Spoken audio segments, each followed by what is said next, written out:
So what's our chit chat about? Just saying what's going on here. All So right. here we got some potato plants, the big guys that wintered over from last year, right? Yep. These guys. These are an Italian pole bean, wide flat Italian pole bean that came up from last year as well. We've got seeds in here. We're going to be putting a tall trellis to catch the light. Uh, Here's that pole bean, and then the biggest beans from last year we planted in here, and they'll be coming up probably within the next week or two. Here's some more volunteers. You can see the color differentiation. These with the purple head leaves, like that one there, are blue potatoes from the year before. We experimented with parts of carrots that didn't make good carrots for us, and all the tops and all the bottoms pretty much died. So that was good to know. Doesn't work. Uh, this here is the spinach row, and we have 4 rows of corn. This is red, white, blue, and yellow corn. Obviously, we got a lot of weeding to do. We have a few more volunteer potatoes to pull out of this corn patch. The potatoes, we're hoping they'll be done by the end of July, and we're going to start.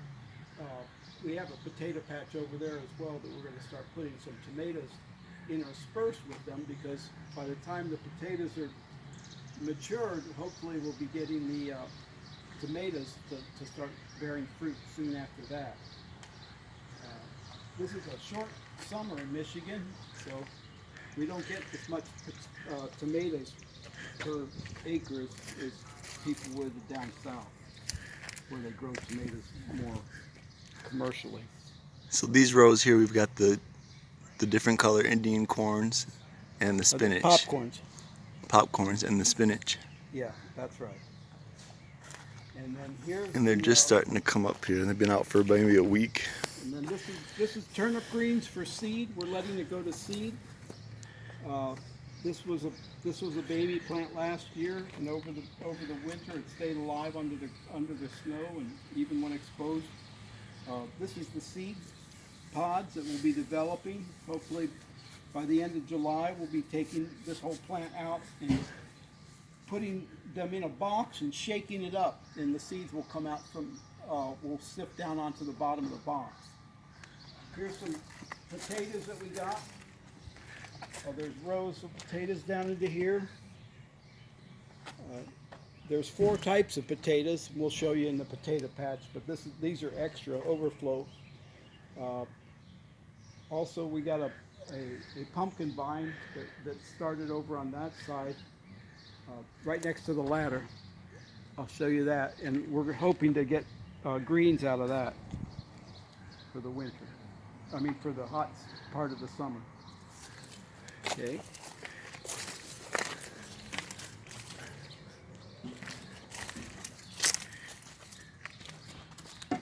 These are some landscaping plants here, Those are landscaping plants. You want me to identify them?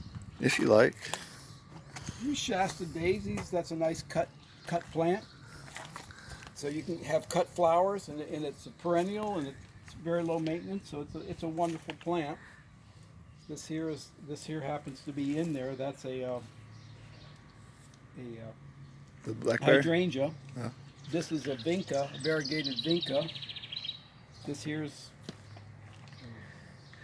Creeping Charlie, a yellow variety of Creeping Charlie. This here is hardy hardy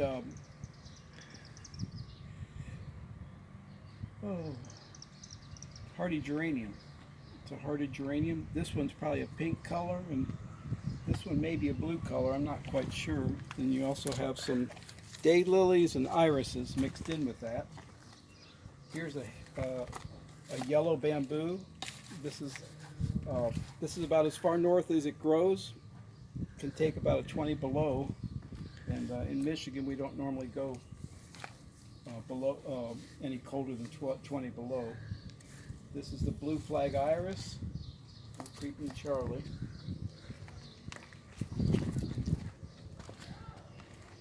This is a beautiful plant. This is Caria. It blossoms heavy in the spring, similar to Forsythia, but then it continues to blossom with occasional blossoms throughout the year, and then a secondary blossom in the fall. Not as heavy as in the spring, but a fairly decent blossom. Here's some more Okay. yellow bamboo, yellow striped bamboo. And there's another carrier in the back of Yep. the pool there. Around outside it. This is a close-up of a pumpkin plant. That pumpkin plant is a carryover from last year's pumpkins, and those pumpkins came with the mulch from the compost pile in our local city. So we did eat some of the greens off of that and had plenty of pumpkins last year. These are the tomatoes that we're going to be planting in among the potatoes. And this is New Jersey tea plant we're going to try out. Here's our pea pods. They're starting to get in the swing of growing pretty fast now. And we've got those along the fence so that they climb Yep. the fence, right? Yep. There's some more right here. There's a couple more. They didn't propagate too well. We had a very cold spring. Cold and wet. Here's two types of ever-bearing strawberries. These with the pink blossoms are a larger typical strawberry. And, Okay. and then these here with the white are the very, very small alpine strawberries. They're ever-bearing as well. They bear a very, very small berry with intense flavor. So they're very fun to eat. This is a money plant. It has a pretty purple flower, and then later on it has silver dollar-sized circles that are silver in color, and it's an attractive plant. This here is a workhorse of the landscaping. That's Menard. This is Nepeta or catnip. Has a blue flower almost the whole year, on and off. And did all of these wintered over, right? All these wintered over. These are all perennials here. These are more turnips going to seed. Yep, more turnips going to seed. Yep. Here's our potatoes. We also have the red. It's a lot of weeding we're gonna do. Yeah, it's kind of a red, white, and blue and yellow potato as well. But this is actually the red potato. I believe, was this the russet? Russet or Yukon Gold, I'm not sure. Okay, Yukon Gold, and then this one here is the blue potato, and then this one was the russet. This is the first row you planted. Yeah, that's definitely russet. Yeah, okay, so it's red, yellow, blue, and russet. And we've got the 2 rows there. There's So that's a lot of 2 rows weeds in between. potatoes. Got some They gotta wild go. onions. These have been growing here for about 6 years. We also have some wild kale. Some of these plants are 4 years old. They've wintered every year, but we're going to cut them down and replace them with all these babies that we have. Even though this is the kale in seed. We're going to get some kale seed out of them before we take them out. And here's the baby kales that we've transplanted. This one, this one, this one, that one, going along down the row. Here's a $7 patio tomato. This is the small tomato. It's good to have your early tomato, a small tomato, because generally they can take a little more cold. And the average temperature in Michigan in June the average low is 55 degrees. So if the average is 55 degrees, generally it means you're going to get some temperatures in the 40s sometime during June. And so a colder, hardy tomato makes sense for your mainstay. So this would be the cherry tomatoes just for eating and cooking with and just miscellaneous use, but because it's a cherry tomato, it has a little bit more resistance to the cold. Yep, we got it today. It's at a local mom and pop nursery, and it's pretty big, as you see, for a plant from a nursery. But it's that's why we paid $7 for it. It's about 5 feet tall. You know, it's not quite the 1st of June here. I'm thinking that probably by the 4th of July these could be ripe, which is unlike most other plants that you'll see in Michigan. This is the end of the potato rows here. Yeah, I'm gonna do some weeding and then do another video to show you. It's pretty tough to see with all this green. All right, then we can show that this is the peach plant. We didn't have any temperature in the winter below 15 below, which is what stops them from producing fruit. But we did have a late freeze, and that took out the fruit. I think it was about 2 weeks ago. We had a hard freeze, 27 degrees, and that took out the fruit. They were just at that critical stage between blossom and the fruit setting, and that's the difference between good fruit land and bad fruit land. I'm going to show you our cherry tree over here.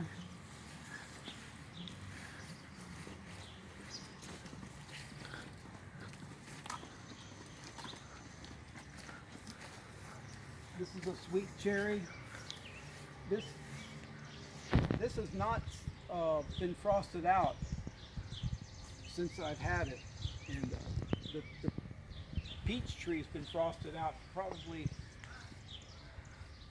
5 of the last 7 years, or at least 4 out of the last 7 years. It's had a very poor record recently, where the cherry tree has been productive every time. So that's good. The blueberries haven't done very well in our soil. Doesn't look like it's going to fruit again this year either, so I put a little more acid on it, but I'm not sure what to do. This here is a goju berry. It's a Chinese herb that's supposed to be high in vitamin C and good for your eyes, good for vision. It's more of a vine. I think it's called I'm not sure. The matrimony vine? Is that what you call it? I'm not sure if that's the matrimony vine or if that's a different one. Okay.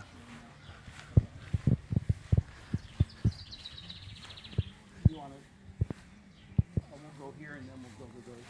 Okay.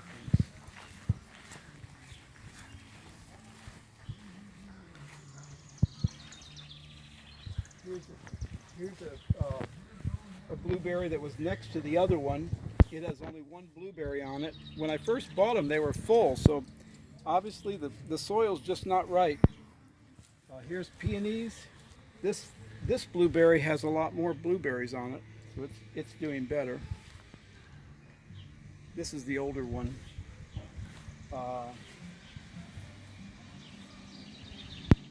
Here's the 5-in-1 apple tree. One of the apples on this, the big producer, this one branch right here, which I had to cut back because we're going to replace this shed. This produces apples. They are ripe in July. They're good. They'd probably be good for making vinegar or applesauce, cooking with, but they're not. They have very little crispness to them because they're a summer apple. And then there's Macintosh, Red Delicious, and a couple other.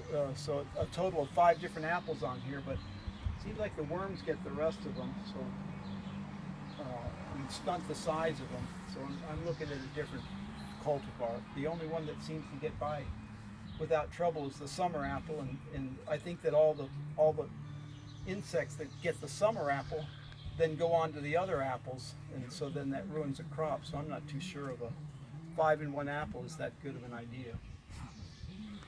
There's we showed earlier is the black tar and molasses. When we trimmed that branch, we applied that black tar and molasses. Yeah.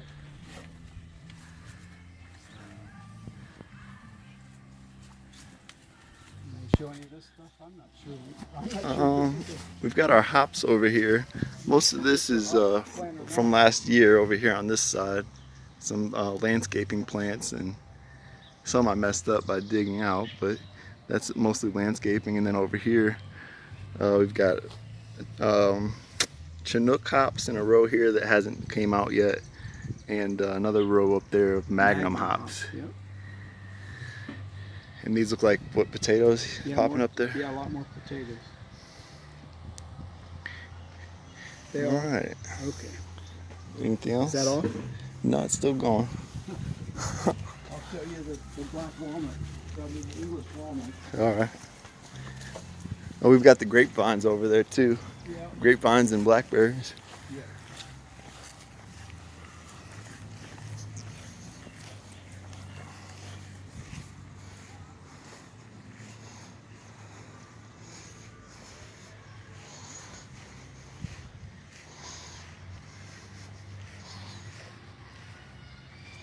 What's the date today? Today is the 25th, I think. 30? It's the 25th? I think so. Yeah, okay. So here's on May 25th, we're just getting leaves on this English walnut. And that's pretty bad, pretty late. The nut trees need heat to produce. We haven't gotten any nuts off of this huge tree yet. I'm not sure if it's because of the squirrels or if it just hasn't produced. But it's been a mediocre success.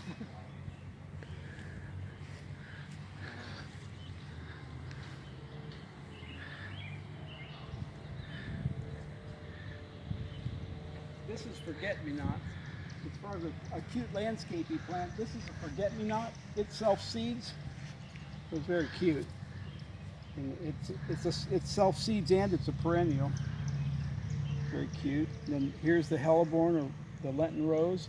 And most of these I divided off. They're best divided off in the summer. At the end of summer, when you get that dry spell and everything seems to go dormant for a little bit. When the rain starts back up, that's when you want to have these divided by then, that time. This is a geranium. This is the macro geranium that gets the pink and the blue colors, and this is the regular white geranium that's a lot hardier. It does a lot better.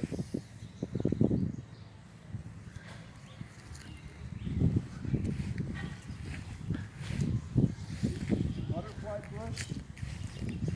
It's a late starter here because it takes a lot of heat, but in the south it's a real weed producer. That's why you try and buy butterfly bushes that are sterile so that you don't have a lot of seeds falling all over the place. It's this guy here with the branches? Yeah, that's this guy. Okay. This guy. This is the hardy geranium. That's daylilies. This here is the Shasta daisy.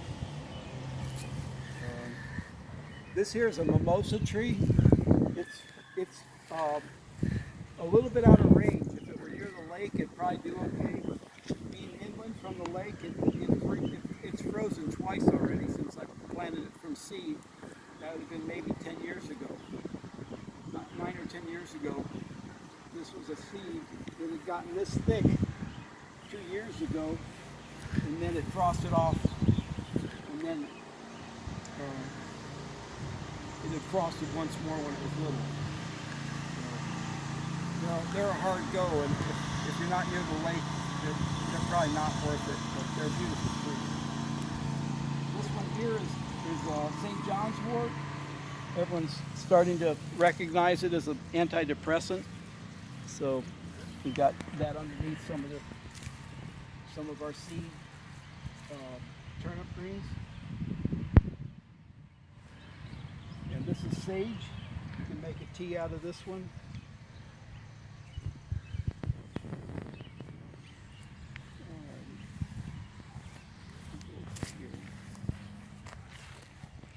I tell you, is it still on? Yeah.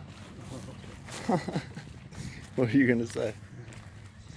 I was thinking that it'd be nice to make some sort of a fragrance out of these lilies of the valley. You can't put the fragrance in the video, but boy, smell that. Oh yeah, I smell it. It's nice.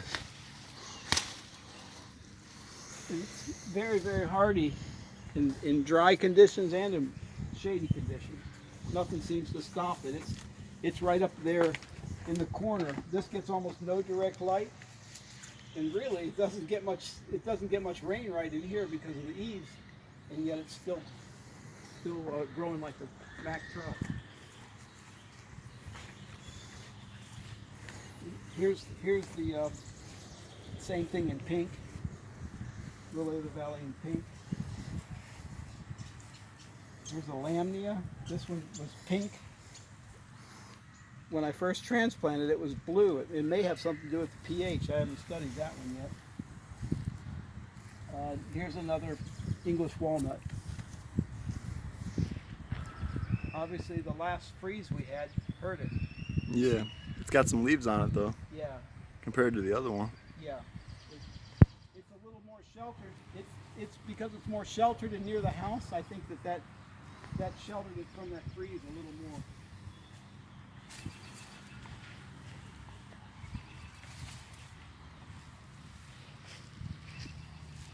All right. Good. Yeah, we'll do the blackberries and the blackberries and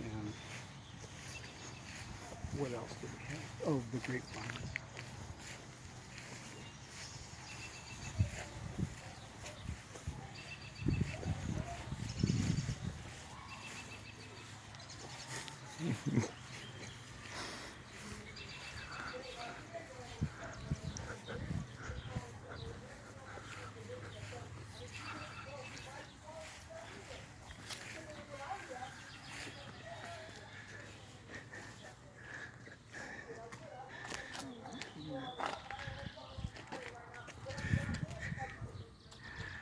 You want to get close up of the grapevines, or? Sure.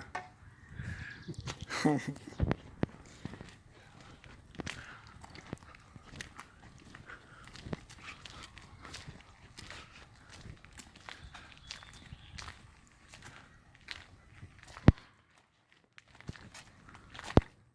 a few of the grapevines. This is a seedless Concord grape. That grapevine in that corner is a seedless blue, red grape. That's seedless red grape. That one there's a seedless white grape.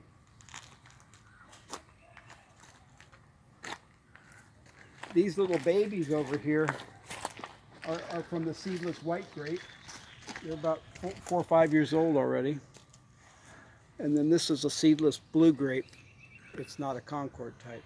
So we have one of every type of the grapes.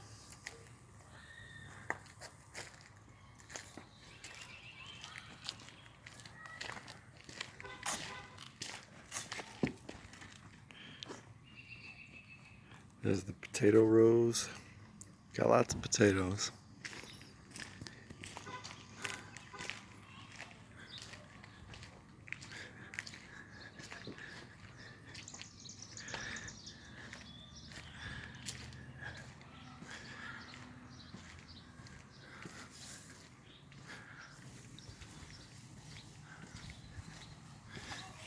Here's some bamboo.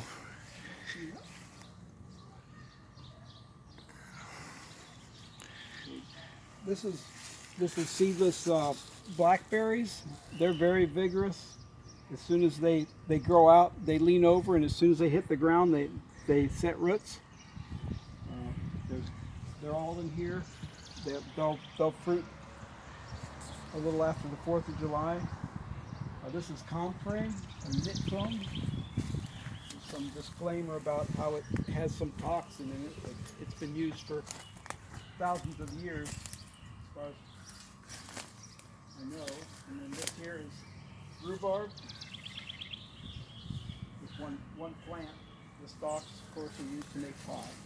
It's a very sour pie. And that's pretty much it. All right.